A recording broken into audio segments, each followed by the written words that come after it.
vadovam ir sprendimų priėmėjam žiauriai svarbu užsidengti žinių tarpą tarp to, ko išmoko universitete ir kur šiandien atsirado technologijos.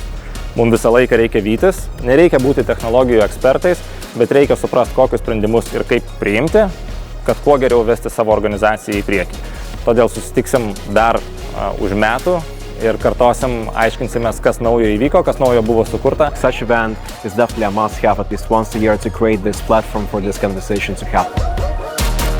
Renginys įspūdingas, pilna salė puikių žmonių iš skirtingų industrijų. Tai aš manau, kad be žinių ir galbūt netgi vertingesnis dalykas bus tiesiog nauji kontaktai, pažintis, kurie padės įgyvendinti naujus sprendimus.